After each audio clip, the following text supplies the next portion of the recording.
Yeah. Hello, one Okay. and all, and welcome to the April edition of the International Seminar Series as hosted by Beijing Normal University Center for International Philosophy. I'm your host and convener, Associate Professor M.R.X. Dentith, and it is my great pleasure to introduce today Vlad Krstic? Krstic, but it's fine. Don't worry. Krstic. It's just Vlad. Vlad. It's So, like Mr. T, Vlad. You can call me Vlad. So the problem is that if I'm calling you Vlad, I'm going to start speaking in a Romanian accent, as a bad Transylvanian accent. It's going to go very, very weird. Uh, He's associate professor at the United Arab Emirates, who is going to be talking today about deception. So today's talk is titled Prolegoma to Any Theory of Deception, although maybe that itself is a deception, and Vlad is going to talk about the economic policies of the Urals in the 18th century. Whatever the case, Vlad, like myself, is a graduate of the University of Auckland's philosophy program. His current research focuses on some traditional themes in the philosophy of language and the philosophy of mind, as well as a cluster of issues at the intersection of the philosophy of language, philosophical psychology, ethics, and increasingly the philosophy of technology. Among his research projects, he is developing a novel theory of lying, manipulation, and various kinds of deception in the hope to make the idea of self-deception less mysterious. Today's talk is part of that particular project, and so I'll ask Vlad to start deceiving us about that now. Thank you very much, and it's a great pleasure and honor. Oh, just to say, we deceived the audience unintentionally. I'll show that this is impossible, but we can still coherently talk about it. I'm assistant professor, so I'm Ah, not as okay. important as you am, but one day I'll also be associate. Here's Anyway, hoping. Here's hoping. yeah, thank you. Anyway, thank you so much. Let me tell you what I'm doing and why I'm doing this project. So my main motivation is to understand self-deception. And my idea is that to understand self-deception, we actually need to understand deception better and lying. And while I was going through the literature on self-deception, I was reading various theories and I was thinking, is this really deception? Or it's just this person making a specific reasoning error? And can an error actually count as being deceived? And here I just took two examples. I'll have Patton's example. Patton had this idea that we are self-deceived about ourselves and about our motives. So for example, I'm afraid of quitting smoking, but I don't want to admit this to myself. But I need to explain why I'm smoking to myself. So I infer that I smoke because I enjoy smoking. And Patton says, well, this is kind of a self-deception. You've deceived yourself about your motives. But I'm thinking, well, this is just reasoning incorrectly. This is just a faulty inference to the best explanation. Fernandez had this idea that we deceive ourselves through bypass. It's also a similar kind of self-deception. So my idea is to see, are these theories really giving us theories of deception in self-deception or something else? And here's what I wanted to do. I wanted to carve the nature, sorry about the hands. I wanted to carve the nature at its joints, just like Plato says. So my idea was to identify the joints of deception so that we could see whether a theory actually is capable of carving the nature at its joints. I want to separate deception from nearby phenomena like errors, mistakes, or all kinds of failures. So I want to, in this talk, I'm going to discuss certain situation in which A can cause B some epistemic harm, but A does not deceive B. I'm going to do this without appealing to any theory of deception to avoid the charge of circularity. So that's why it's prolegomena to any theory of deception. It's a kind of I'm trying to develop a preconceptual framework, a theory independent outline of the boundaries that no analysis of deception should cross. And that's the nature's joints that I want to carve. Am I talking too fast? Okay, if I'm talking too Not at all. fast, just stop me. It's fine. It's fine.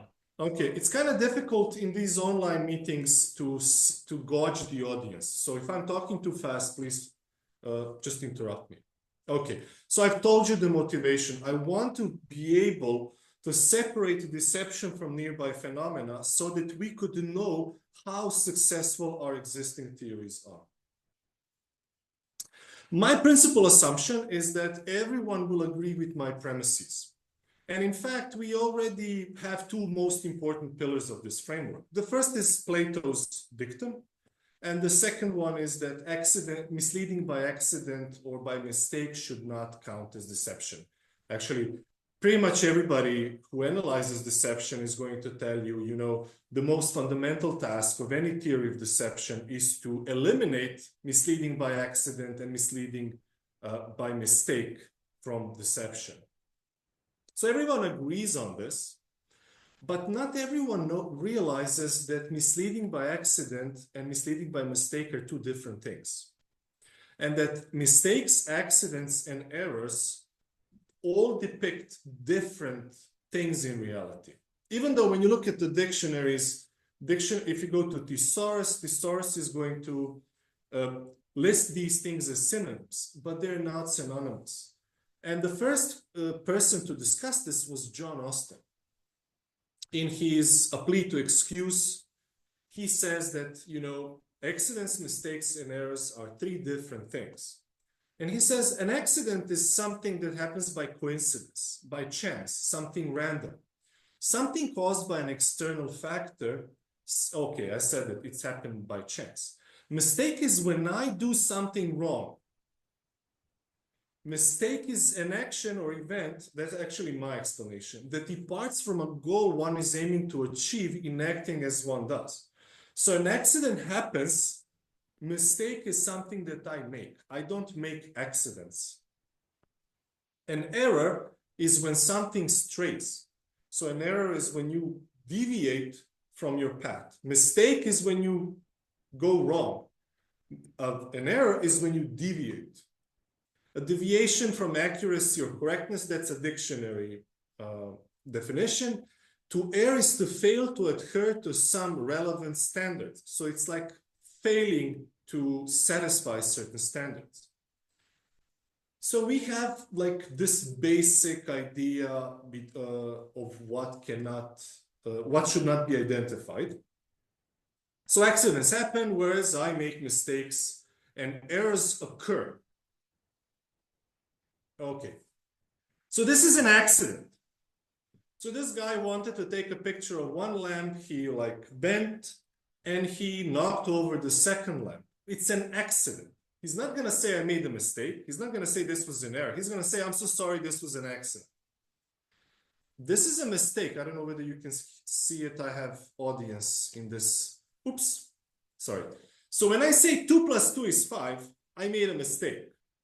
If I say, you know, Dubai is the capital of UAE, I made a mistake. It's actually Abu Dhabi. An error is when you stray in a certain way, an error occurred. I'm going to talk about errors a bit more. Let me give you Austin's example, and then I'm gonna apply this to deception. So Austin has this cool example about two donkeys. So imagine that you and I both have a donkey. So one donkey is yours, one donkey is mine. And one morning I wake up, I'm really nervous, I'm upset, and I decide to kill my donkey. So I take my gun, I see my donkey, I shoot at it, I shoot at the donkey, and the animal falls. So I come closer and I see that I actually killed your donkey. What am I going to say? Well, I'm going to say, I'm so sorry, this was a mistake. So they're in the same field. I killed your donkey. So I made a mistake. I mistook your donkey for my donkey. Now imagine I'm also upset. I wake up upset. I decide to kill my donkey. I see my donkey. I ate my donkey. I correctly identified the donkey. I shoot. But at this very second that I'm shooting, my donkey moves and I hit your donkey. Austin says, what am I going to say? Am I going to say this was a mistake? No, this wasn't a mistake. It was an accident. This donkey moved. So it's a different kind of a failure. In the first case, I failed to identify the donkey correctly. In the second case, there was a failure to hit that was caused by an external factor. The donkey moved. This is what actually where things went wrong. And an error, so Austin is very brief on this distinction. He discusses the donkey example and he just gives a couple of sentences and he distinguishes errors from mistakes, but he never gives examples of errors. I managed to identify 3 kinds of errors. Let me give you 2 here. The first is when I make an error, when an error is in me. So I aim for your donkey, I correctly identify the donkey, but my aim is poor, so I hit your donkey instead of my donkey.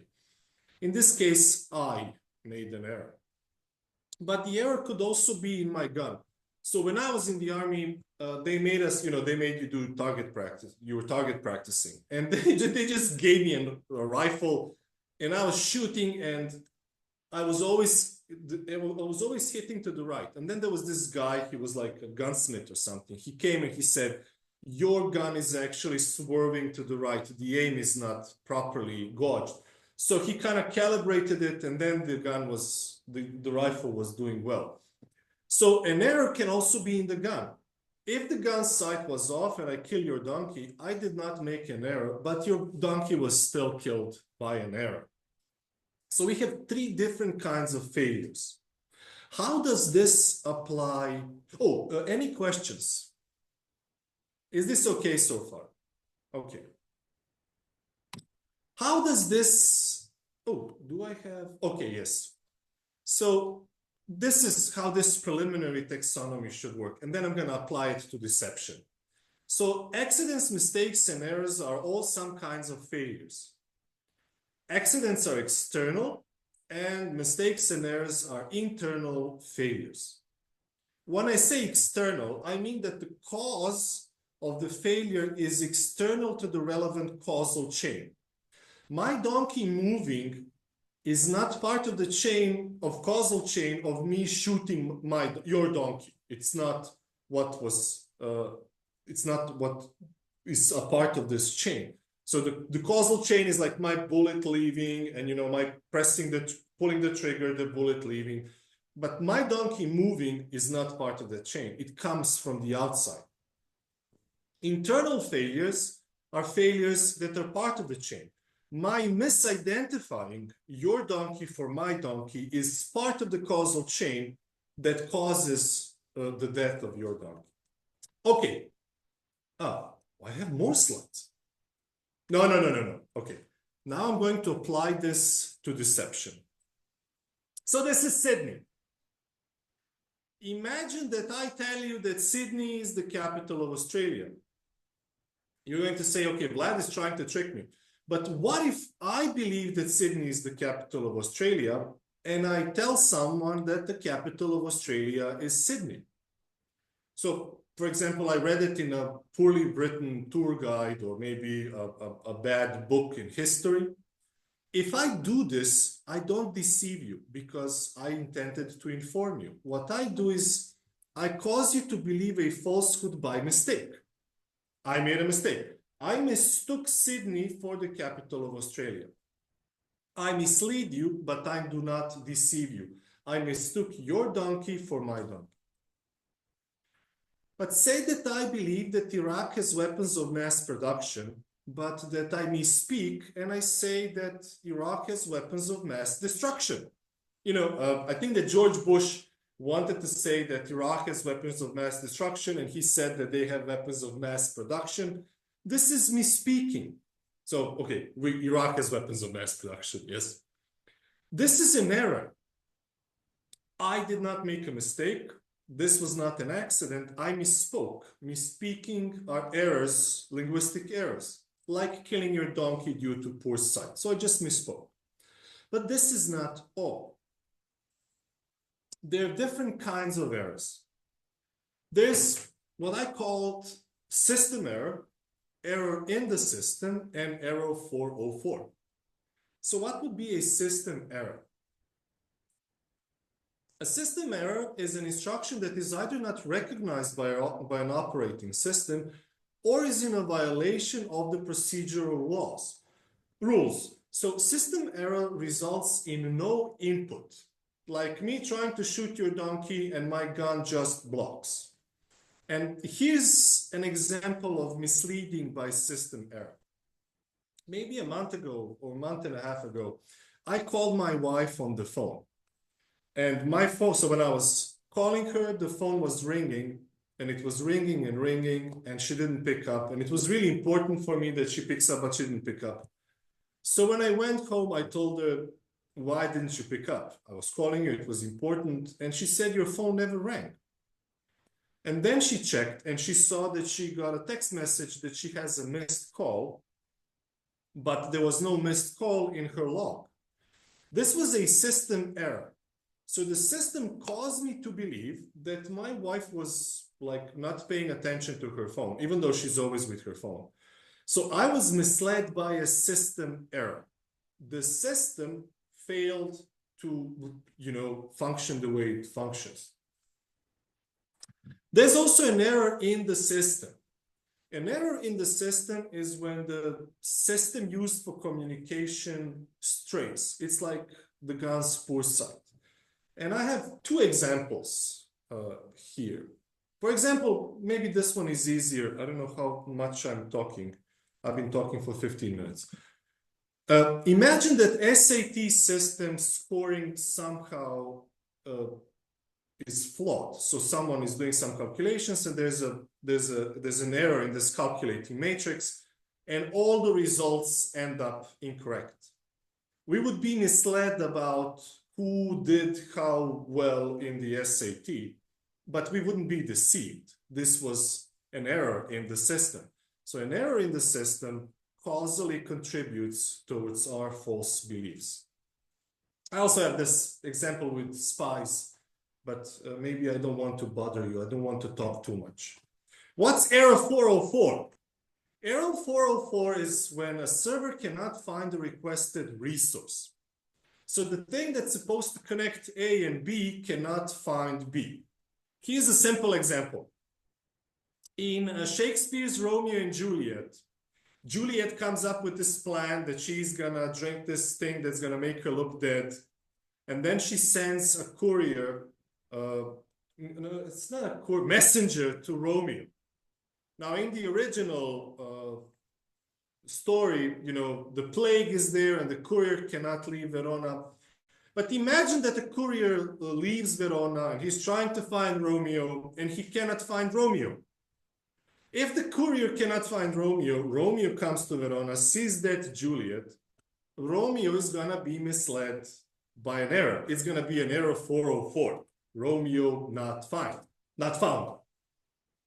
So these are all errors that can causally contribute towards someone ending up misled, but they do not count as deceiving this person. Those of you who know about self-deception might recognize similar kinds of errors in various theories of self-deception. Misleading by accident. You know how Commissioner Gordon calls Batman? So when there's like a crime or something and Batman is needed, Commissioner Gordon sends this distress signal. When Batman sees this signal, he jumps into his suit, into his super flashy car, and he goes to meet Commissioner Gordon. But imagine that, Commissioner Gordon is enjoying this beautiful starry night in Gotham, and he, goes to the top of the building, what's it called? The roof of the building. He wants to watch the stars. He's drinking beer, and he's like, okay, I'm gonna, just walk, and he kind of trips, and he drops his beer on the button end of this Krieg light, and the Krieg light sends the signal to Batman. If Batman, jumps into his suit, sits in his car, goes to Commissioner Gordon, Gordon is going to say, I'm really sorry. This was an accident. You know, I was hanging around, you know, drinking my beer, just minding my own business. I tripped, I dropped the beer on this button, and that's how I misled you. But I didn't deceive you. I didn't intend to deceive you. I just misled you by accident. So this is something random, but accidents don't have to be fully random. Any questions? Am I talking too fast? It's fine. Okay. When I was, why am I asking, am I talking too fast? Because there's lots of examples and maybe they're overwhelming. I don't know whether it's boring. I like examples. When I was young, my mom, my mom was working very hard. My parents are divorced and she was working really hard. And me and my sister would have to go to school, on our own. I was grown enough. And she would always tell me, watch the weather forecast in the morning before school, watch the weather forecast, and then, dress appropriately and go to school. And I was lazy. I would never watch the forecast. I would just look out of my window and see what other people are wearing. And if they're wearing jackets, I would wear a jacket. Now imagine that little Timmy is just like me and he's like paying attention to his neighbor. If his neighbor is wearing a jacket, Timmy's gonna go to school wearing a jacket. If the neighbor is not wearing a jacket, Timmy is not gonna wear a jacket. One day I steal the neighbor's jacket. So the neighbor on his way to work doesn't have a jacket, so he goes without a jacket. Little Timmy is looking out of his window, he sees the neighbor without a jacket, and he forms the belief that there's no need for a jacket. So little Timmy ends up freezing on his way to school. I mislead Timmy. My behavior causally contributes towards Timmy forming a false belief that he doesn't need a jacket. But I don't deceive Timmy. I mislead him by accident. It's not a fully random event, but the fact that Timmy is choosing his outfit based on this specific neighbor, and the fact that I decided to rob this specific neighbor are accidental. This is what happened by chance. Okay. Interpreting the examples. I'm going to interpret the examples now. So remember, mistakes and errors, the origin of the failure is a factor internal to the relevant causal chain. It is in me. My false belief that Sydney is the capital of Australia, or my false belief that 2 + 2 is 5, causes you to acquire certain false belief. If I tell you, it's 5. Or it's in the system.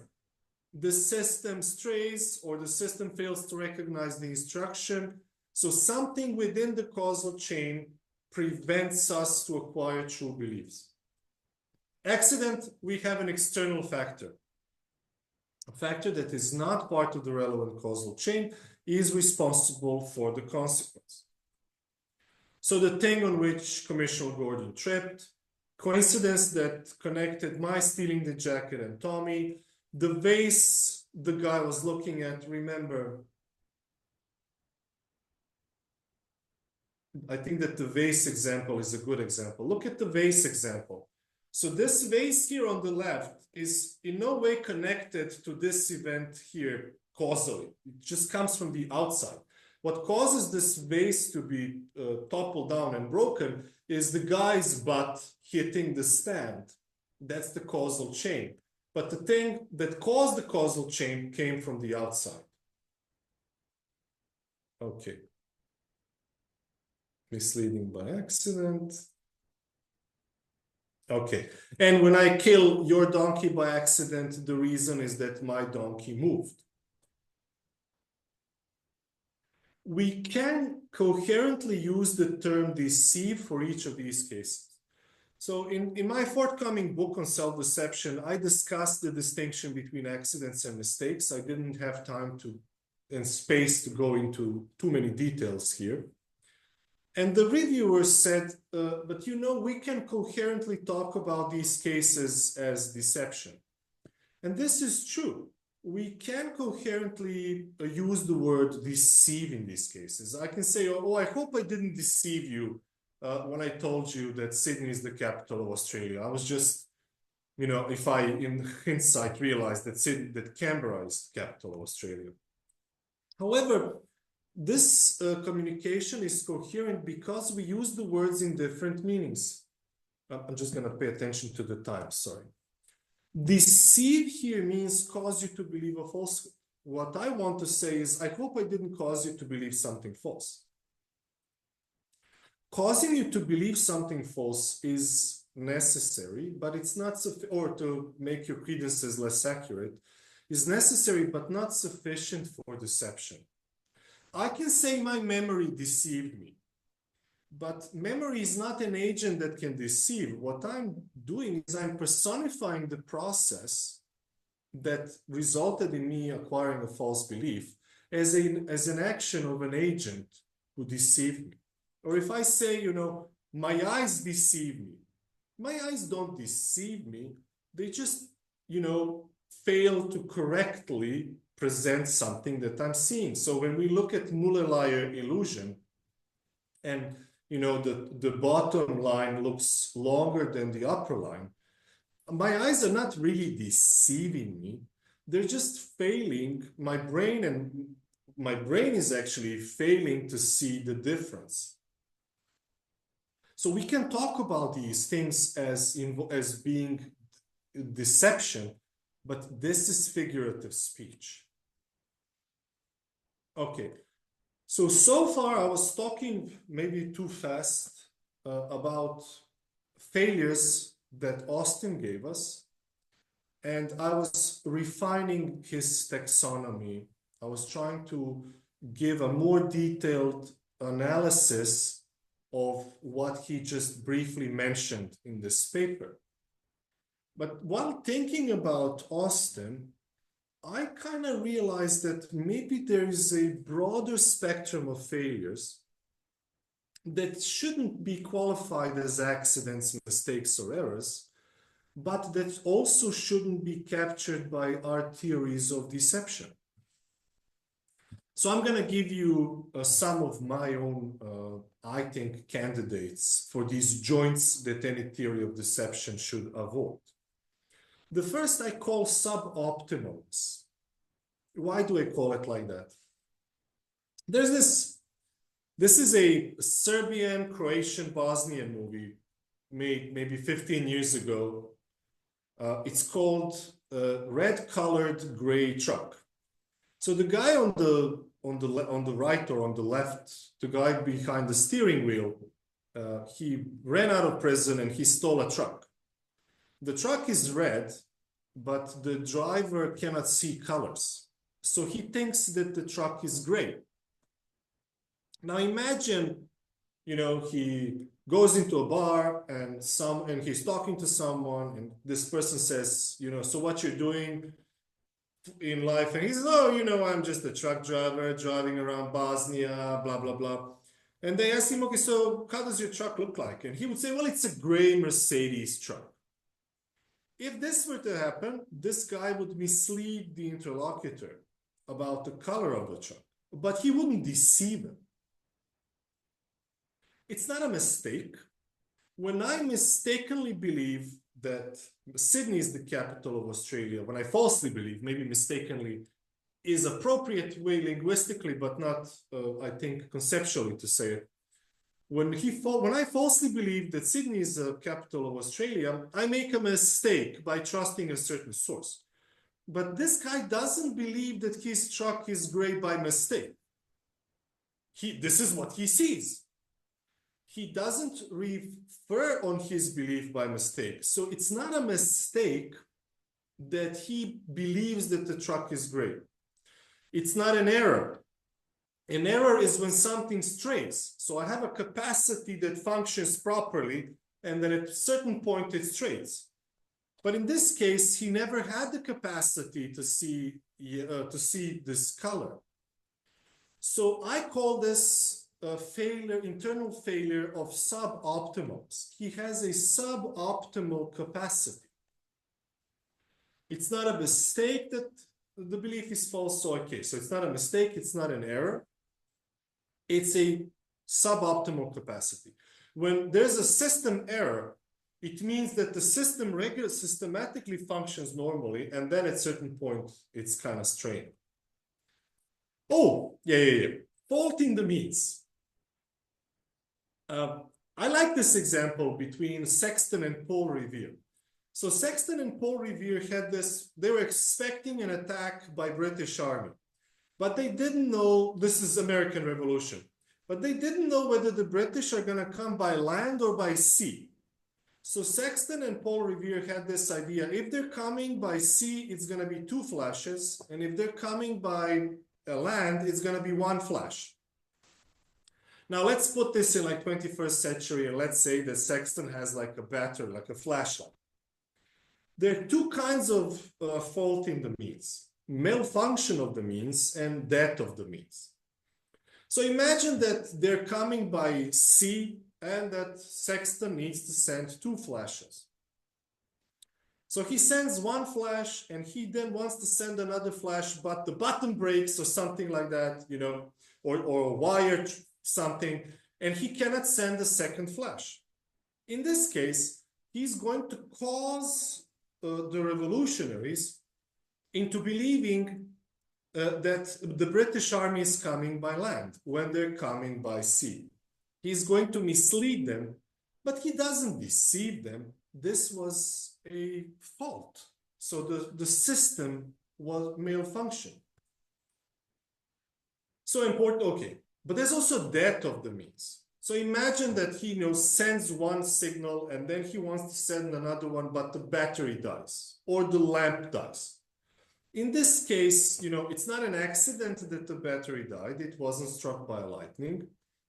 It's not a mistake. It's not like an error, but it is a fault. So he misleads Sexton and the revolutionaries, but he doesn't deceive them. It's not an error in the flashlight, okay. And an error in the flashlight would be like sending a different color or something like that. It's not a mistake, it did either, okay. So it's not a mistake, you know, that the battery died. It just died due to old age. But, you know, Sexton didn't know. We don't know when the batteries are going to die. Okay. External failures. So these were all internal failures. External failures, I managed to identify 2 more in addition to accidents. The first one, I call it a mismatch. And I'm going to give you a joke and a silly example, but I think that the example, maybe the joke is also silly, but they illustrate my point. So here's maybe you're going to now say, oh my God, Serbian humor sucks, but this is like a typical Serbian humor. So imagine a young couple renovating their apartment and they want to put new wallpapers. And they remember that their neighbor was renovating his apartment not recently and that he was also putting wallpapers. So they see him one day and they ask him, how many wallpaper rolls did you buy when you were renovating your apartment? And he's like, I bought 13 big rolls, man. And they were like, okay, thank you. So they go and they buy 13 rolls and they put the wallpapers and they see that they only needed 3 rolls of wallpapers and 10 rolls were extra. So they go to the neighbor, they see the neighbor, you know, and they say, you know, we only used 3 rolls. And he said, so did I. I had to throw away 10 rolls of wallpaper. This is a mismatch. So he didn't really intend to mislead them. He answered the question, but he didn't understand the implicature. The implicature was how many rolls of paper do we need? But he just answered what they asked. They asked him, how many did you buy? And he said, I bought 13. This is a mismatch between what they were asking and what he was thinking that they were asking. It's causally contributing towards the couple ending up misled, but it's the kind of a failure that means that this is not deception. The second example is actually maybe, imagine that 2 guys are talking and one is American, the other one is British. But the American guy doesn't know that the Brit or European, doesn't really matter. The American, actually it can't be British, it has to be European. For example, from Serbia. A Serb is talking to an American dude and they're talking about football. In Serbia, Germany, most of Europe, Spain, when you say football, you mean what Americans call soccer and British. And in America, when you talk about football, you mean what we call American football. So imagine, the American asks the Serbian guy, so who's your favorite football player? And the Serb guy says like Cristiano Ronaldo or something. The American is going to think, oh, there is some NFL player called Cristiano Ronaldo that I've never heard of. What happens in this case is that the European misleads the American, but he doesn't deceive him. There's a mismatch between the meaning of the word football for one speaker and for another speaker. So I think this is an error. Sorry, not an error, a fault. That doesn't count as deception. Also, the distinction between soccer and football is not a part of the relevant causal chain. That's why I call it an external failure. Broken causal chain. Romeo and Juliet. Remember, so Juliet has this cunning plan of eloping with Romeo. Romeo is not in Verona, but she wants to put her plan into practice. So she's going to drink this plant that's going to make her heart stop and everything. And she sends a messenger to Romeo who's going to let him in on the plan. But because of the plague, the messenger doesn't reach Romeo. So Romeo comes to Verona, he sees his dead bride, and he commits suicide. He kills himself. This is not an accident. So the plague was there. It didn't originate by accident. Not informing Romeo was predictable. But the plague broke the causal chain between Juliet sending a message to Romeo and Romeo actually receiving the message. And the plague is not part of informing Romeo. It's something that came from outside of the causal chain and broke the causal chain. Broken causal chain failures are also, I call them eliminating failures. It's a kind of a failure that means that we do not have a case of deception. Are you tired? Should I stop now? I wanted to talk about Romeo and Juliet a bit more, and then I'm going to give a final continue. like a table. Continue. Is it okay? Yep, it's fine. Okay. There's one issue that arises here.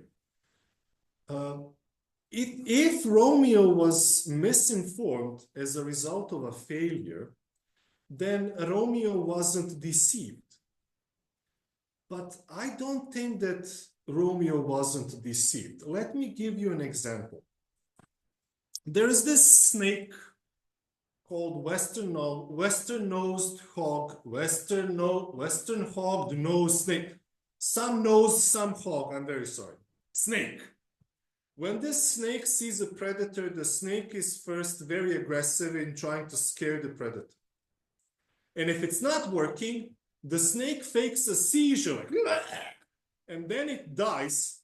It's like plain dead, and it even like the tongue like, oh, and it's releasing odor like it's dead.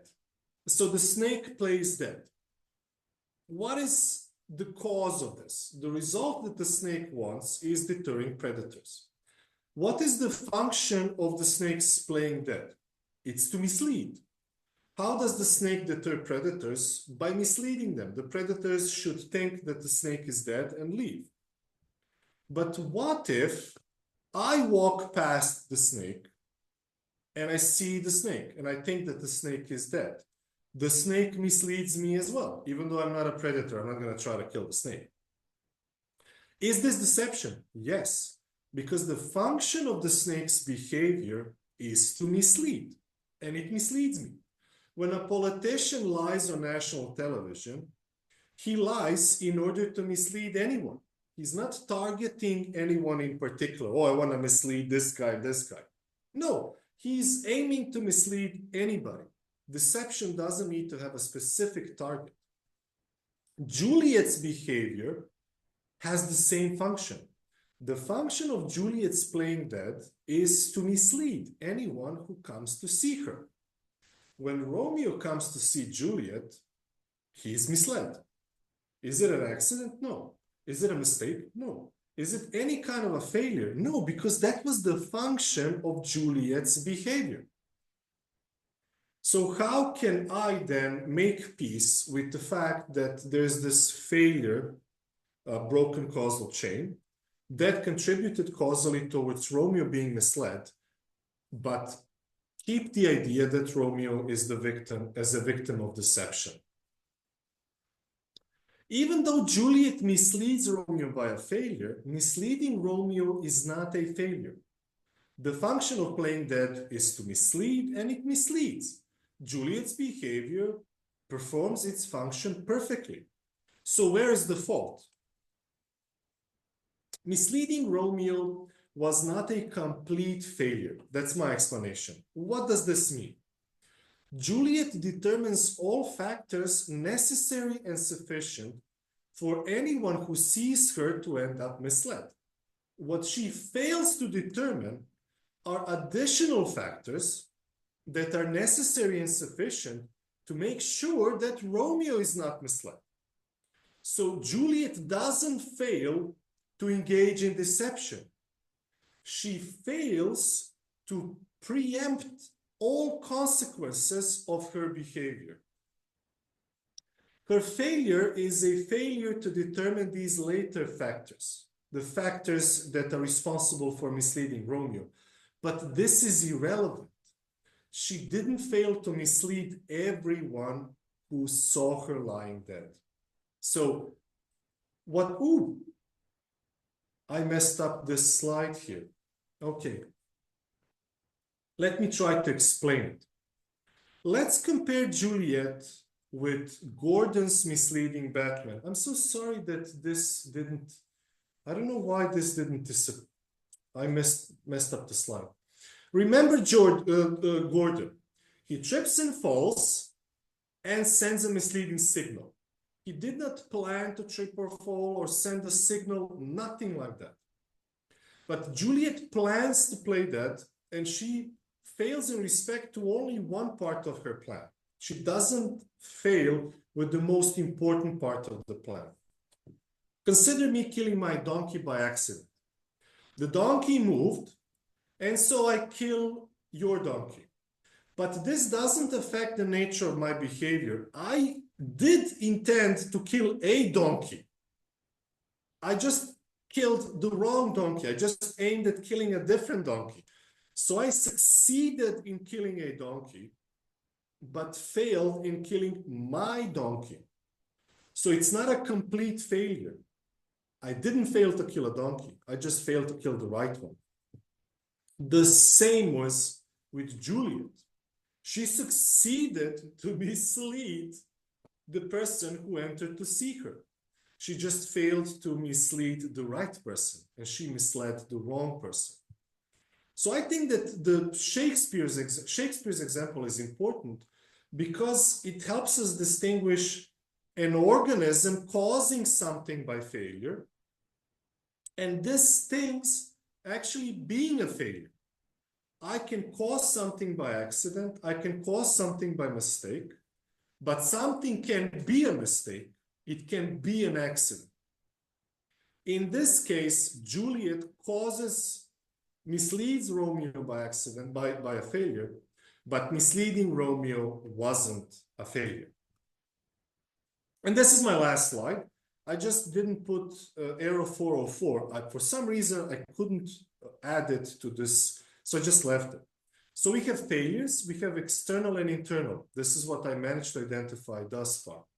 External failures are accidents, mismatch, football, soccer, broken causal chain, when plague comes and breaks the chain between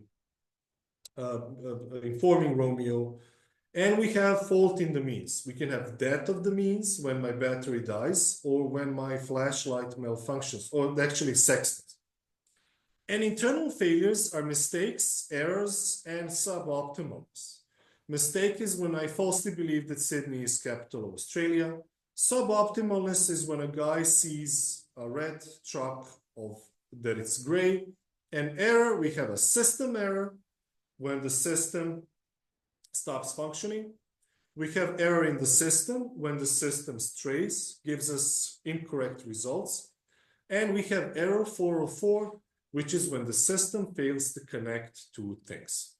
I think that these errors are the kinds of things that any successful theory of deception must be capable of eliminating. And in this paper that I'm writing, I kind of test certain theories, but I don't want to talk about this today. I don't want to smother you to that. And I'm going to stop now and see whether you have something to ask or complain about. Thank you, Vlad. It was very entertaining. So we're going to open up for questions in a few minutes' time. I'm going to make a few little points of my own. So one of the benefits of being the host is I get to have my own say. If you want to ask questions, please use the raise hand function that Zoom provides you with at the bottom of the screen. Or if you want to ask your questions, put them into the chat and I can read them out. So you've got two options. You can either raise your hand using the raise hand function or enter questions into the chat and I can just read those as need be. So I want to start by saying I really like this paper. I, of course, read the written form. So some of the things I'm going to say actually do touch on things you talked about in the written form as opposed to the presentation stuff. So if people get confused as to where is M getting this stuff from, Vlad didn't say that. Vlad wrote it, or at least I'm going to claim Vlad wrote it. Maybe I'm deceived by what Vlad wrote, or maybe I'm deceiving you about what Vlad wrote. Or maybe Vlad sent you a chat GPT written paper that you liked. Well, I mean, if you did, I'm very disappointed both in me and you. All right, so the first point is really minor, and I'm aware that because you've been working on a book, it might be too late to change this. But I think linguistically, having a distinction between a system error and an error in the system is a little bit confusing because they almost seem Uh-huh. like they're synonymous terms in English. And I think if you want this kind of terminology to be deployed in work, you probably want there to be a distinction between an error in the system and something which is completely different, a system error. I'm wondering whether maybe a process or procedural error might be another Oh, thank you so yeah, much. to phrase the same thing. So that way it becomes quite obvious when you talk about a procedural error versus an error in the system. Thank it's you not so that much. confusing. Yeah.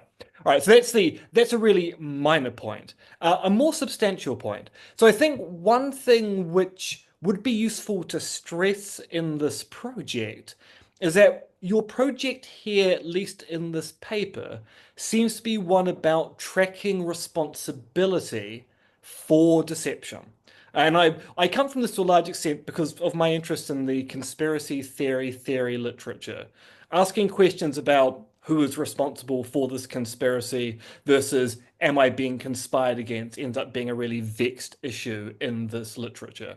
So what seems to be important in the project that you're engaging in here is the claim that so to satisfy the claim I am being deceived, we actually need some account that explains how someone is deceiving the I in that sentence.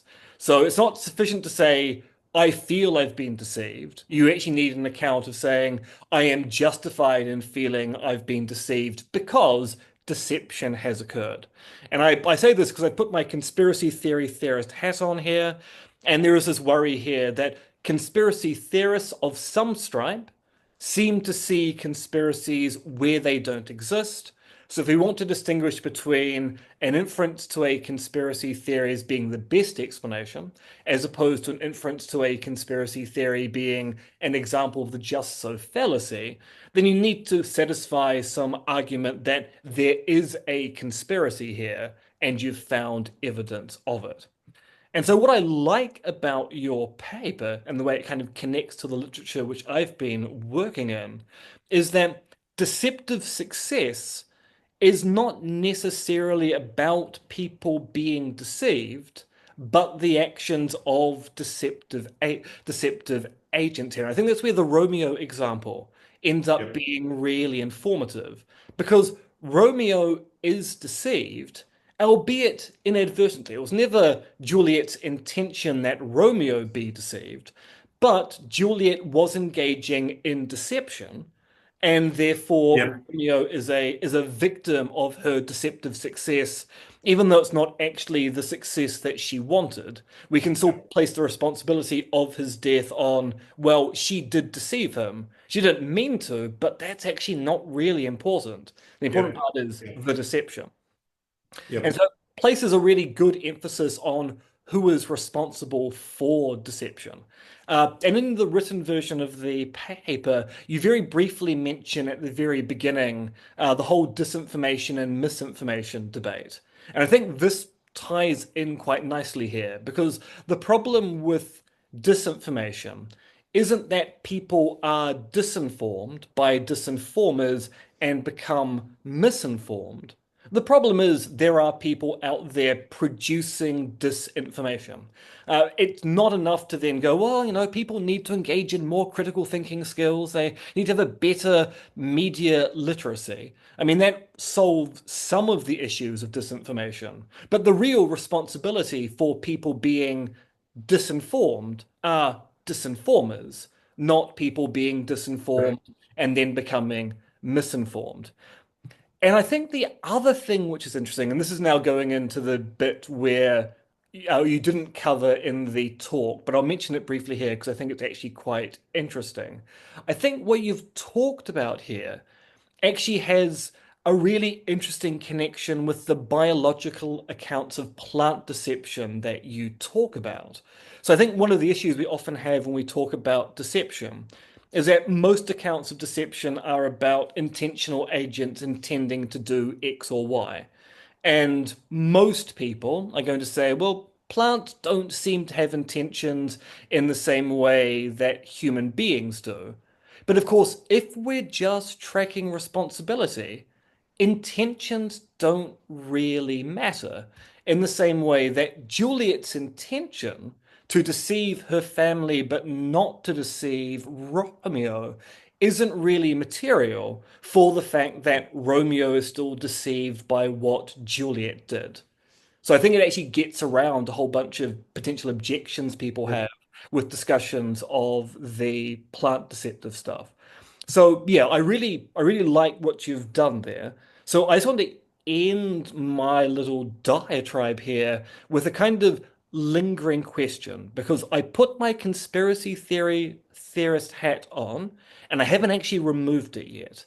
And so, as someone who's a social epistemologist and interested in group deception, I wonder, is your carving at the joints here a carving at the joints for individual deception, so the individual deceiver, and is it going to work for cases of where groups are taken to be responsible for deceptive practices? So some deception is just like Juliet inadvertently deceiving Romeo was aiming to deceive the people of Verona. But some deception is like, say, that of the activity of a White House. So whilst we might say that Nixon deceived the public over Watergate, actually, when we're tracking responsibility here, it's not just Nixon, it's also the members of the committee to re-elect the Yep. president, aka CREEP, because it turns out Republicans have had a long history of using really, really weird acronyms to describe the bad things they're doing in the background all the time. Uh, And arguably, the interesting thing about group deception is it's an ongoing project. There are still people today who are defending Nixon and say that he actually didn't do the things he was accused of. And arguably, some of those, like say, ex-Nixon aide Roger Stone, are doing that deceptively. They don't sincerely believe that Nixon was convicted in a public court of a crime he didn't commit. He knows exactly what Nixon did, but is continuing to try to deceive the public about these things. So I do wonder, is the account you're working with here also going to work with the notion of group deception if we're taking that responsibility tracking is the kind of big thing that's going on here? Uh, Uh, yeah. So the answer to my question actually correlates, is the same as the answer to Di Maria's question that was just asked in the chat. Can I read the question and then I answer both your question Yeah, and Di yeah, Maria's? that'd be great. That'd be So great. Di Maria's question is, I missed, okay, did you explain why you speak about functionality instead of intentionality to deceive? If we talk about group agents, then it's difficult to ascribe intentions to group agents or beliefs, even though, there are theories that do this. What I'm arguing is the following.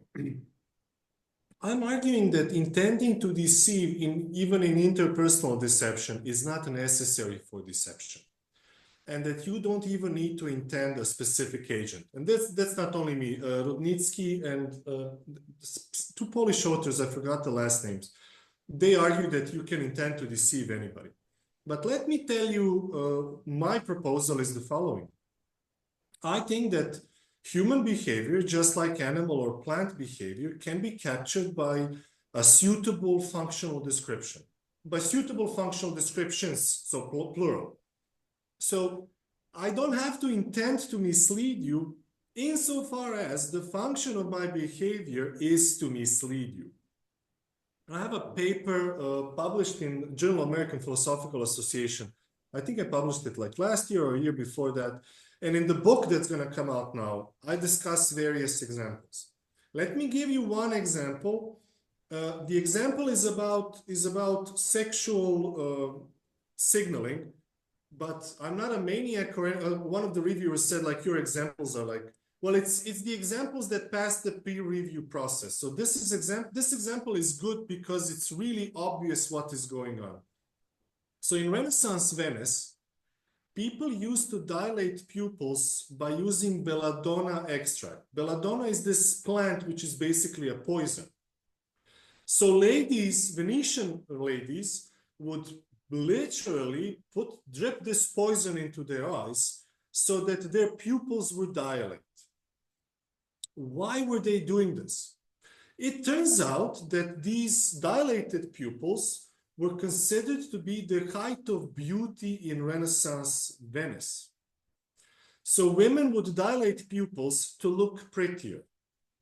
This all sounds okay. We always want to look prettier. I shave to look prettier, cut my hair to look less bald, to look non-naturally bald. So we want to look prettier. But what's the point with dilating pupils?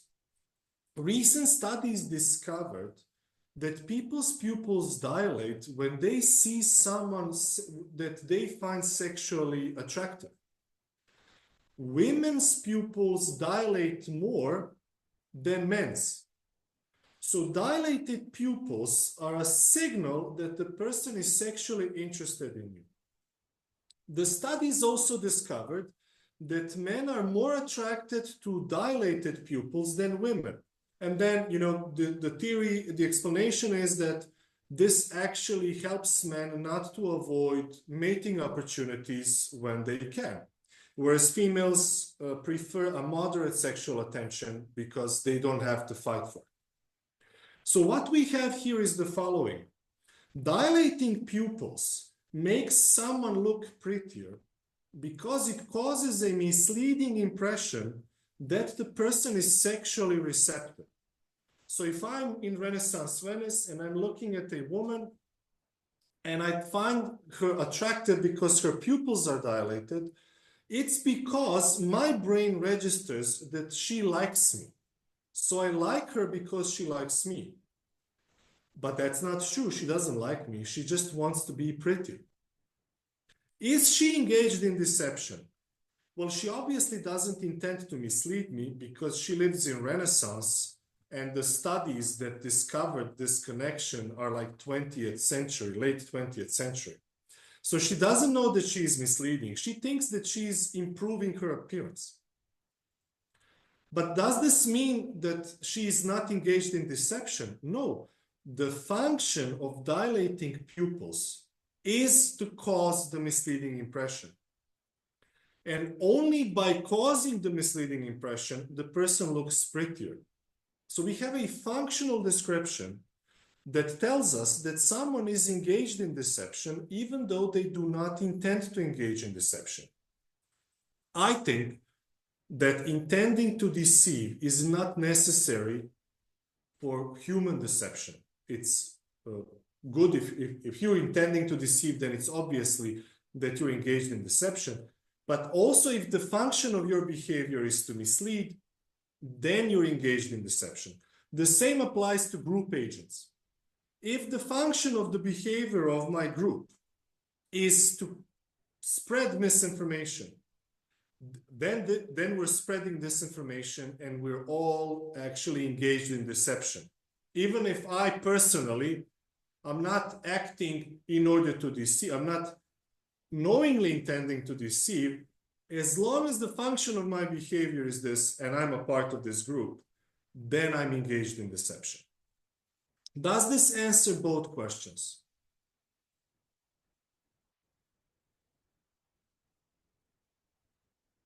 You're muted. Yeah, no. I saw the sign and went, yes, I've committed that classic blunder. I mean, yeah, it answers part of my question there, which is, yeah, I agree if the group is acting in a deceptive way, then the intentions don't really They matter. don't matter, Yeah. yes. I mean, this is actually an example which I talk about from time to time, which is there's a very plausible argument to be made that when Al Qaeda committed the terrorist attacks in the US in 2001, they never intended to destroy the Twin Towers.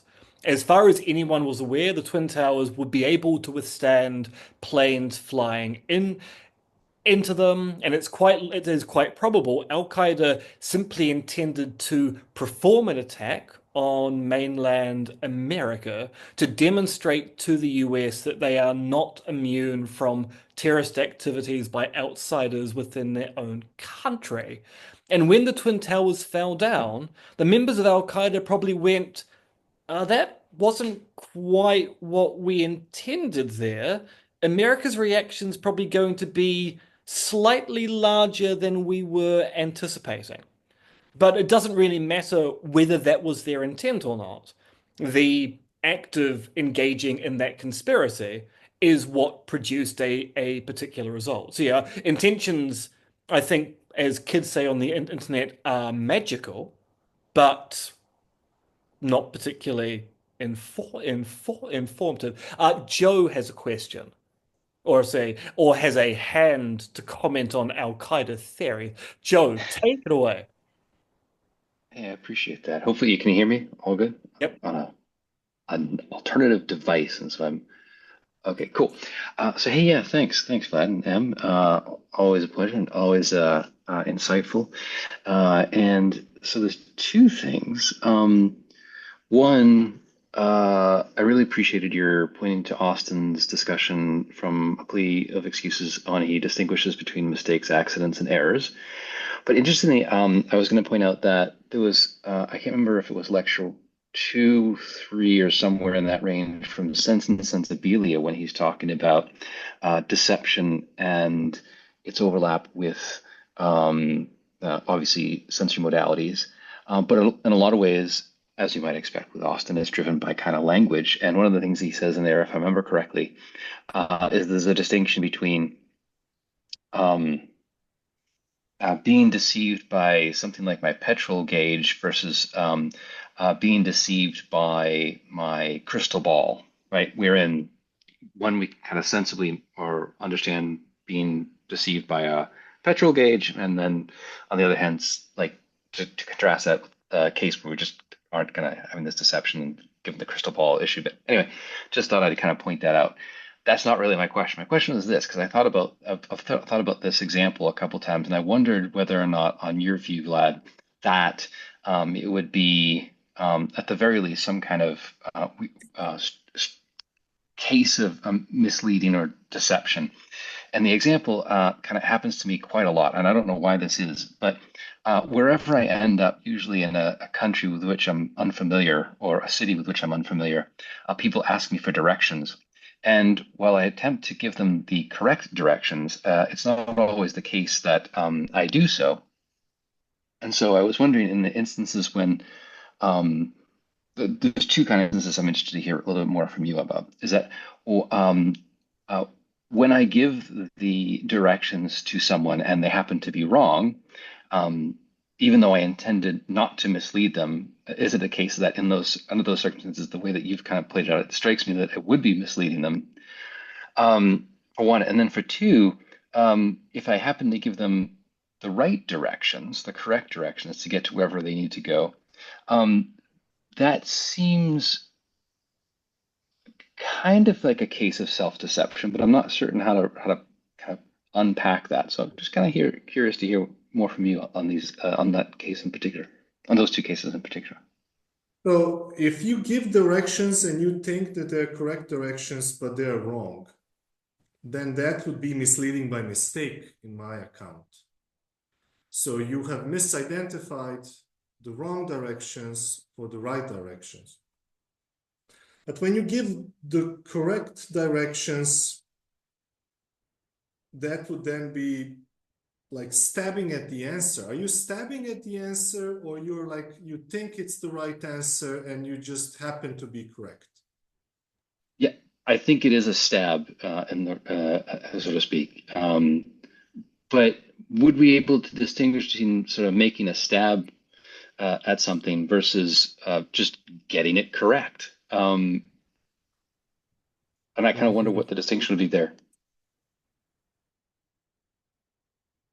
Joe, I will have to think about this. I think that, yeah, this would then be like, if you're making a stab at something and you're right, then you're just lucky. And luck is an accident. So you can be right by accident and wrong by accident. But let me think about this. Okay, thank you so much for this example. This is a really good example. Whether this is self-deception, I think that a deflationist would probably say that it is. You would be motivated to believe a proposition that you want to believe, you want to be right. That triggers a bias. But whether I would say whether it's a function, I would also need to think about this, whether this is self-deception. Sorry. Can you tell me more? Okay.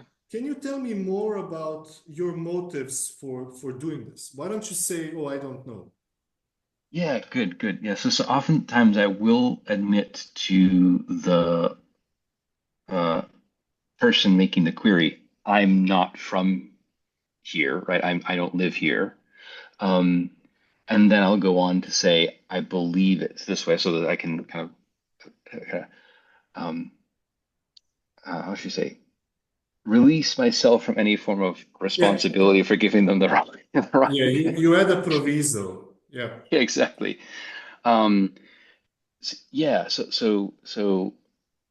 sometimes that's just my motive. As I know, I'll just say I could just kind of say I don't know and walk away. I don't think I've ever actually done that. I've usually tried to find someone else who might be able to help them or be in a better position to help them. Um, but yeah, I mean, but now striking the case, I don't know about, I'm not sure if I agree with them in this misleading case, because if it's uh, if it's if I say something in response and it turns out to be false, am I saying something?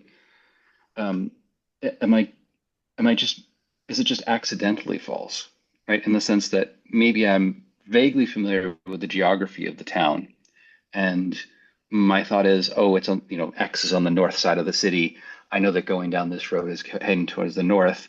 I say go down those sorts of roads and in certain ways. So then I'm not misleading them per se, but rather just kind of accidentally wrong or something. I'm not sure how to Well, put that, it. that can be an error Yeah, but that could be an error. because Absolutely. Yeah. errors can also be predictable. So if you know to what extent my reasoning is fallacious or to what extent I'm going to be off in regard to certain things, there could be certain kinds of laws that would allow you to predict how wrong I'm gonna go, how much astray I'm gonna go, but it's still going to be an error. Yeah, definitely. Yeah, definitely that. Actually, so Okay, this is actually a very complicated example. Even though it sounds simple, I would have to think about it. so But before thank you so much. Thank you so much, Oh, man. cool. before we take Kevin's cool question, I've got another interesting example here. So imagine I'm like Joe. I'm a foreigner in a city. I am approached by someone asking, where's the direction to the art gallery? Turns out these people are old, and I've got a visceral hatred of old people. And I know the art gallery is to the left, and the red light district is to the right. So I want to deceive these old people and make them go to the red light district by accident. So I want to deceive them, but I end up misspeaking. And so when I say left, I say when I say left, sorry, when I mean left, I say right, and I inadvertently send them in the right direction, even though my intent was to deceive. And I actually do wonder, can we capture deception in a case where someone is intending to deceive, but because they misspeak, they inadvertently don't deceive, even though the intent was deception? And I do wonder That, whether maybe yeah. the intentionality thing creeps back in at that point. That's a failed attempt at deception. So Yeah. deception is a success word. So you can engage in deception without actually deceiving someone. So when this happens, you're kind of engaging in deception, but you're poor at doing that. The So, system you error don't or something. Yeah. yeah. So this would be like George Bush saying that Iraq has weapons of mass production, you know. So they did have weapons of mass production of something, but he wanted to say that they have weapons of mass destruction. So he was engaging in deception, but he failed to perform what he wanted to do. Actually, yeah, So the this Bush is example is a nice one. Yeah. you are blameworthy for your behavior. You just didn't call. It's like an attempted murder. So you're attempting something, you're going to go to jail. You're guilty of attempted murder, even though luckily you didn't kill anybody. So in this case, you are engaged in deception. You just didn't manage your behavior failed to perform its function. The function was to deceive, to cause epistemic harm, and due to a failure, you didn't cause epistemic harm. Actually, I should put this in a paper. Yeah. Although it is interesting that Bush was not punished for his his attempted his attempted deception, which just speaks to the fact we have very different standards. Kevin has been waiting very patiently for his turn. So Kevin, I turn to you now. Thanks for the talk, Vlad. Plenty of subtle distinctions made there. I got the impression that you think that it's a necessary condition on deception that it's purposive. Is that right? Yeah. Yes. So then there are cases, and I think you mentioned one or two where there are inanimate things that we say they deceived us. And you seem to want to make a distinction here between what is it like literal and metaphorical uses of the word deception, is it, or something like that? You speak of personification, for example. That would be a kind of metaphorical, an attempt at metaphor or something. So is that how you deal with those cases then you distinguish between literal and metaphorical? uses. Yeah. I think that it's like when I say statistics lie. What I want to say is like, there's some false data in statistics. Statistics are not sufficiently precise. Or when I say, your lying smile, the smile is not lying. What I'm trying to say is that you're smiling, but you're not really happy to see me, or something like that. When I say my memory deceives me, what I'm actually saying is like I misremember this, or I failed to remember, or remember this incorrectly. The memory is not an agent who deceived me. Right. So we personify the object, the memory, or the statistics, or whatever it is. We think of it. It's a personification. If you remember, there's a paper by I think his last name is Pataki. He published in Philosophical Psychology maybe 25 years ago in the late 90s. And this person was arguing that in self-deception is lying to yourself. And when I started reading the paper, I was like, wow, this is amazing. This is exactly what I want to argue. But then I saw how the author interprets lies. And for him, lying is leaving a misleading impression. So why is my smile a lie? Because it's leaving a misleading impression that I'm happy to see you. Why the statistics lie? Because they leave a misleading impression. But this is not the kind of lying that we talk about when we say that, George Bush was lying, or when we say, Trump is lying, or when you say to me, Vlad, stop lying to me. It's a different kind of a behavior. And that's why I'm saying, okay, we can coherently talk about these things as deception, like, oh, you deceived me when you told me that Sydney is the capital of Australia. But this is actually a metaphorical way of speaking. What I wanted to say is like you gave me a false belief, but you didn't really lie to me. In the way in which, lying under oath would count as lying. Does this make sense, Kevin? Yeah, it does. It does make sense. I mean, I do feel that there is a bit of loose talk with the word deception. Like some uses of it are not to be taken too seriously. So yeah, but how exactly you draw the line, I'm not 100% sure. The purposiveness criterion might be a good way to do it. But yeah, I do have a strong feeling that there is some loose talk with that word that we shouldn't we shouldn't take it too seriously. We shouldn't try to be accommodating every use of the word in our theory of deception. So on my view, we'll end up with a total mess of a theory if we try to accommodate every single use. I think that linguistic use is not a good way of conducting conceptual analysis of deception. And on my view, we have deception only if the function of the thing that misleads is to mislead. So if the function of the behavior of my memory is to mislead, then okay, memory misleads me. I don't think this is possible.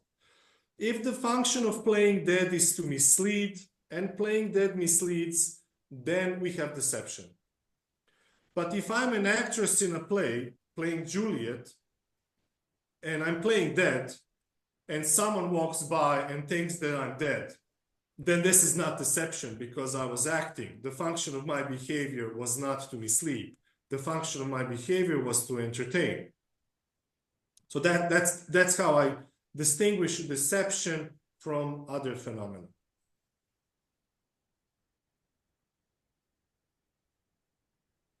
Does it make sense? Yeah, it sounds plausible. Yeah. You're very serious now. You're scaring me, Kevin. To me, I don't know. I need to think about it a bit more. You don't like the idea? No, I do. Yeah, I do like it. Yeah, purposiveness does. I mean, it covers. Yeah, I mean, it covers animal deception and it covers human deception. Because even when you act intentionally, your behavior has a function. Imagine that Imagine that I'm in a job interview and you ask me, okay, Vlad, we're hiring someone who does lots of logic. Do you know logic? And I say, yes, I'm great at logic. I was the best in logic in my undergrads, even though I know nothing, even though I'm terrible at logic. So why am I lying to you? I'm lying to you because I want the job. So my goal, my ends is to get the job. But what is my means? My means is deceiving you. I get the job by causing you to believe that I'm great at logic. So the description under which my behavior is intentional is also a description under which my behavior plays a specific function. The function of my behavior is to cause you to believe a lie, and causing you to believe a lie will give me the result that I want, which is the job. Does it make sense?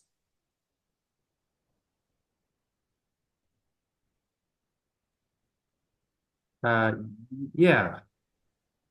Yeah. I mean, I would have maybe some niggling concerns about it. I mean, there are some. Yeah, well, we do talk about deception with inanimate things. Sometimes it's I don't know. Is it? I'm not sure if it's always metaphorical or if you can always call it metaphor. Sometimes it seems if it's just systematic, if there's a systematic misleading going on, Do then you have an sometimes we example? like If to there is a systematic speak of practice of, if it's systematic, then it's probably not random or accidental, and it could have a function to mislead. Do you have an example, maybe? well, maybe the Muller liar lines would be Mm-hmm. an example. Like it's in a certain sense systematic. That like it always happens. Um, and I don't know if you say that your eyes are deceiving you there, or that the lines are deceiving you, and if that matters very much. You might, Mm-hmm, mm-hmm, mm-hmm, mm-hmm. Okay, this is a great I'm example. not seeing. I'm not sure what the primary deceiver is there, either your eyes or the lines, or a combination of both. But so deceiver doesn't need to be an agent with intentions. The function of a certain behavior can be established through a certain kind of selection process. And selection process could be evolution, it could be sexual selection, cultural selection. It can be any kind of a selective process. So conceptually, it is possible that there is a selection process that will give a specific function to a trait that an inanimate object has. So Muller-Lie illusion is like when a snake has eyes on its back. It's a selection process. It's an object. So let me think about this. This is a great example. Maybe there is a sense in which we can call this deception. There's another issue too on the side, not on the side of on the other side of the product, as it were, of what like there is. Do you think that deception necessarily involves having a false belief, or some hold that it's sufficient to be deceived if you're the product can be that you don't have a true belief. You're prevented from having a true belief merely, not that you're made to have a false belief. What's your view Yeah, on that? yeah. So I have a paper in analysis about this. So, I also understand human deception in terms of credences, but I think that animals can also be deceived, plants can be deceived, and they can't form, high order thoughts. So I kind of like Artiga and Paternotte recently published a paper. They talk about representational states. Plants can form representations, and if a representation is false, then this would count as the plant being misled. Now, regarding specifically your question of whether preventing someone from becoming epistemically better off should count as deception, I think that this depends on a context. For example, say that I received an important text message and you don't want me to read it. So you throw my phone into a lake. I don't think this counts as deception. You just left me without a true belief. It's kind of a keeping in the dark. You want to know my credit card PIN number. I'm keeping everybody in the dark with respect to my credit card PIN number, but I don't deceive them. However, imagine that I'm getting evidence, so that I'm getting evidence that this marker is green. I believe that it is yellow, but I'm getting evidence that it is green. So my confidence, my credence in the proposition the marker is green is about to be increased, and my credence in the proposition this marker is yellow is about to be decreased. But you want to prevent that. So you keep saying, oh, Vlad, your yellow marker is so beautiful. I would say that in this case, this counts as deception because you are causing epistemic harm to me. I would have gone to an epistemically better place. I would have higher credence in this marker is green, but you kind of prevented me in a way in which I do suffer harm. Does it make sense?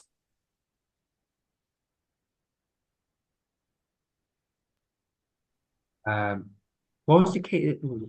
Could you describe what happened again with the pen? So I think, so imagine that I believe that it is yellow.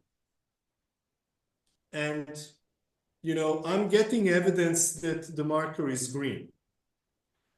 And I'm starting to think that maybe I should believe that the marker is green. So my confidence in the proposition the marker is green is about to go up.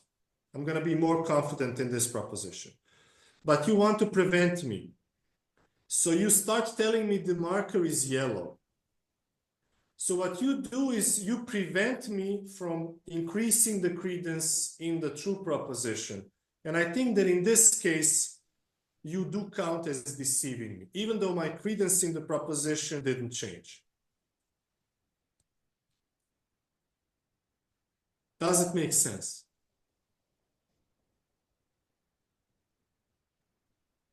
No. Okay, maybe I need to retake this. So if I can interject here, so there's this term that gets used in the disinformation literature, the notion of flooding the zone. Sometimes you want to prevent people from developing true beliefs. So you flood the zone with a lot of beliefs that look like they're relevant, but turn out to either be irrelevant or, in some cases, false. And you're not actually trying to persuade people to believe any one of these individual beliefs. You're simply flooding the zone with so much confusing information, it makes it hard for agents to come to true beliefs. And most people think that flooding the zone is a deceptive practice because you are causing epistemic harm. You're preventing true beliefs from being adopted, but you're not necessarily forcing people to adopt false beliefs. You're just making it really hard to adopt true beliefs. Yeah. So philosophers are kind of divided on this issue. I'm leaning towards the idea that M was talking about, but many philosophers are going to say, if you were not caused epistemic harm, then you're not deceived. And just being prevented from learning something is not enough for deception. But I think that there are many ways in which I think that flooding the zone actually will cause some false beliefs in you. So certain belief, it's really, the thing is that defining misinformation is super difficult. Imagine a field, let's say, firefly. No. That's gonna just make it more confusing. Imagine proponents of two different ideas. Let's say two political parties. And proponents of one political party are very active. They talk all the time. They participate in debates. They vote. And the proponents of the other party are kind of shy. They don't talk much. So when you're watching the news, when you're watching political debates, when you're watching the internet space, all you get is proponents of this first group. And you think that there's many more of them because they're active. But in reality, there's more of these guys. They're just not signaling often enough.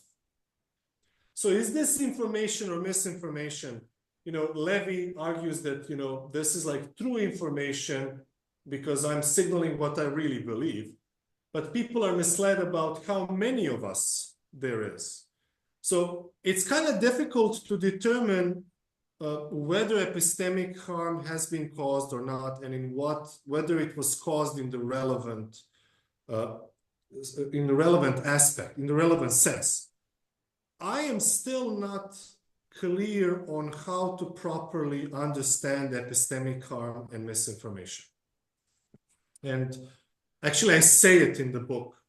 I'm saying, this is how I understand misinformation and misleading, but I'm not claiming that this is the right account. It's sufficiently good for my purposes. Whether I'll ever be able to answer Kevin's question in a satisfactory way, I don't know. I don't know whether did this make sense, what I said. I mean, yeah, I agree with you.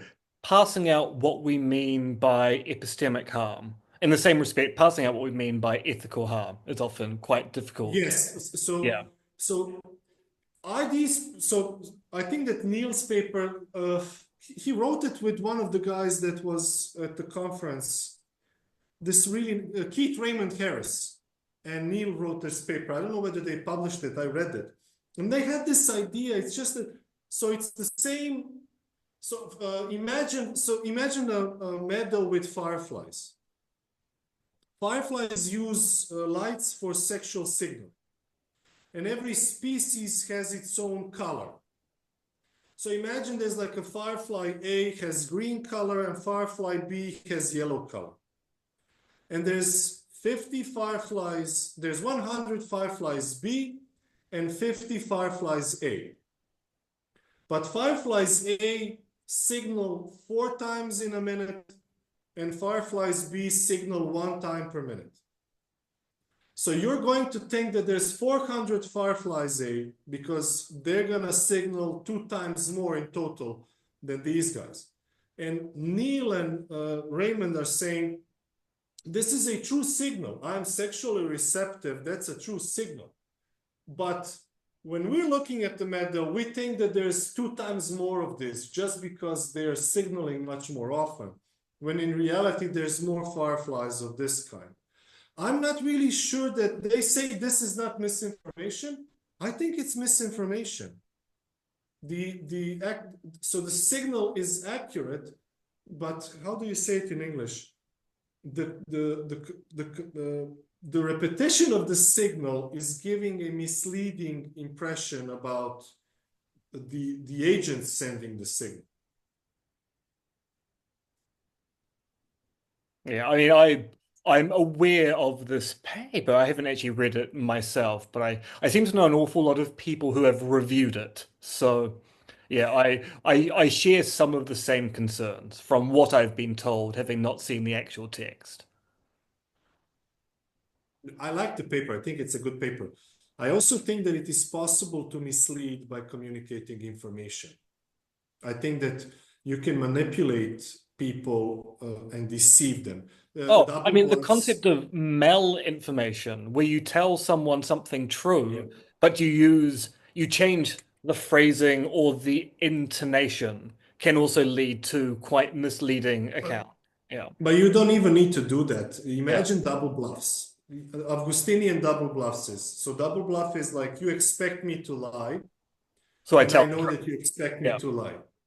So imagine like you intend to take a certain road that it's besieged by bandits, and you ask me, are there bandits? And I know that you expect me to lie. So I want to harm you, and I tell you, yes, there are bandits over there, because I know that you're going to infer the opposite proposition. So I told you the truth, but I mislead you, and I mislead you by manipulating your expectations. Or when Iago manipulates Othello, Iago actually tells Othello the truth. He found Desdemona's handkerchief. But he also knows that Othello is uncontrollably jealous.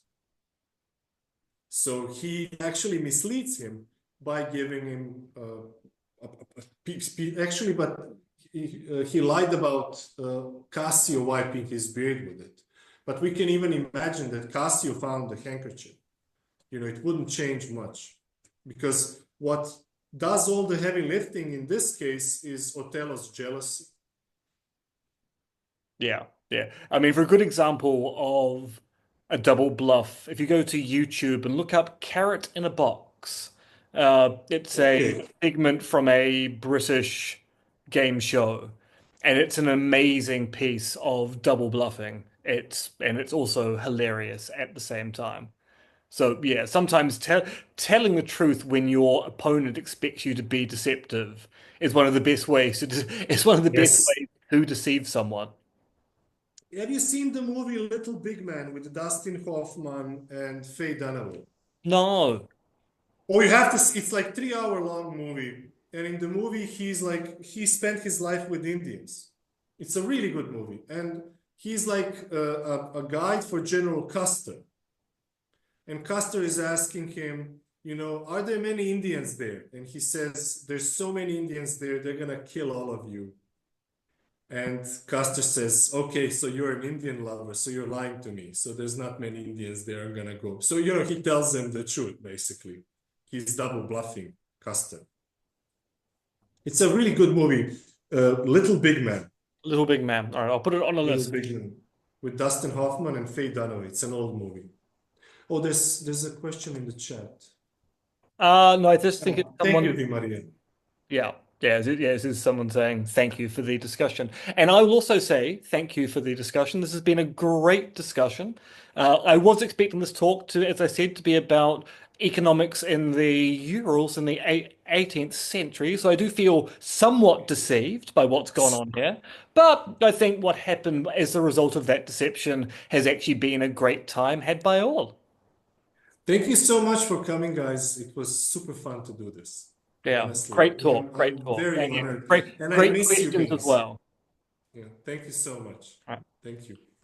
All right, so I will call this session to an end. Those of you who would like to find out more about, so I just get you to finish your slides. I'll just bring Oh, up, it's finished, I my, think. yeah, I'll put up my slide very quickly. So if you are interested in learning more about the seminar series, if you're in China, you can scan the following QR code to join a WeChat group, which gives you access to information about this, or I you can don't have send an WeChat. email to m.dentith@bnu.edu.cn, where I'll put you onto a mailing list and I will try to sell you nothing other than academic talks. I think our next talk next month is going to be Neri Masili. He hasn't actually given me a title or abstract yet, so it's going to be a surprise to find out what Neri is going to be talking about, but that will be the talk either the end of this month or the beginning of next one. So if you want to find out more about that, you can either join the WeChat group or you can use the email address, and it will be advertised on wherever you found out about this talk originally anyway. So without any further ado, I'm going to bring this meeting to an end, and I hope to see you all next time for another exciting talk in philosophy. Toodly pip. Thank you, guys. Thank you. Have a lovely day. You Bye-bye. too. You too.